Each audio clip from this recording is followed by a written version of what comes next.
just a little bit further with the Jurassic Park cane build. Done that bit. I think they were 2.5 inches apart, and so for the first one, a little bit rough and stuff, but it doesn't matter. I just needed to get the line in there before I sort it out, and I'll Dremel it properly.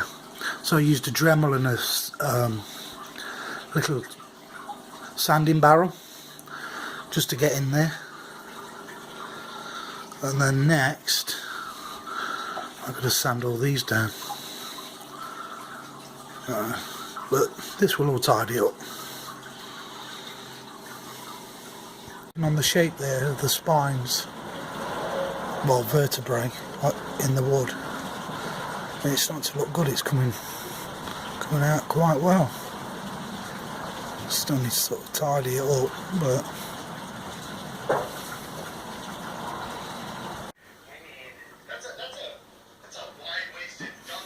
it's slowly coming together. A bit more shaping. Like I've got the top bit there, and then nice little indentation, and I've got to drill that out.